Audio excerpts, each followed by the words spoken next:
இருமல் வருது சார், சளி வர்ற மாதிரி இருக்குது, உள்ள சளி இருக்குன்னு தெரியுது, ஆனால் வெளியில் வரமாட்டேங்குது அப்படின்னு. ஸோ இந்த சுச்சுவேஷனில் என்ன பண்ணணும்? அதாவது இதுக்கு வந்து ஒரு சில காரணங்கள் இருக்குது. சளி இருக்கிற மாதிரி ஒரு உணர்வு கொடுக்கும், பட் ஆனால் ஆக்சுவலாக சளி உள்ளே இருக்காது.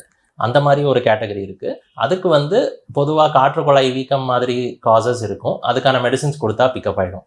இன்னொரு கேட்டகரி இருக்குது, பிராங்கியக்டைசிஸ்ன்னு சொல்லுவோம். அதாவது உள்ளே இருக்கிற காற்று குழாய்கள் விரிஞ்ச நிலையில் இருக்கும். அதில் வந்து நார்மலாக உற்பத்தியாகிற சளி வந்து உள்ளே தேங்கி நிற்கும். அந்த தேங்கி நிற்கிற சளியை வெளியில் கொண்டு வர்றதுக்குன்னு ஒரு சில ஸ்டெப்ஸ் பண்ணணும். ஸோ அதை பண்ணோன்னா வெளியில் வரும், பண்ணலைன்னா வெளியில் வர்றதுக்கான சான்சஸ் கம்மியாகும். அது உள்ளேயே இருக்கும், இருக்கிறனால அதில் கிருமி வளரும், இன்ஃபெக்ஷன் ஆகும். ஸோ இதை வெளியில் கொண்டு வர்றதுக்கு ஒரு சிம்பிளான ஒரு மூச்சு பயிற்சி இருக்குது. அதை வந்து ஏசிபிடி அப்படின்னு சொல்லுவோம், ஆக்டிவ் சைக்கிள் ப்ரீதிங் டெக்னிக் அப்படின்ட்டு. ஸோ இது எப்படி பண்ணணும் அப்படின்னா, நார்மலாக இப்போ உட்காந்துக்கணும். உட்காந்துட்டு ஆழமாக மூச்சை மூக்கு வழியாக இழுத்து வாய் வழியாக வெளியில் விடணும்.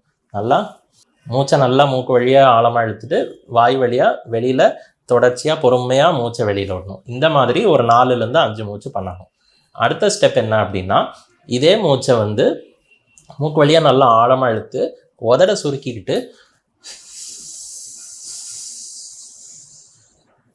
இந்த மாதிரி ஃபுல்லாக பொறுமையாக காற்று ஃபுல்லாக வெளியில் வர மாதிரி உதட சுருக்கிக்கிட்டு ஒரு டீ காஃபி பால் ஆத்துறப்ப எப்படி நம்ம ஊதுவோமோ அந்த மாதிரி ஃபுல்லாக வெளியில் விடணும். இந்த ப்ரீதிங் டெக்னிக்கை நம்ம யூஸ் பண்ணலாம்.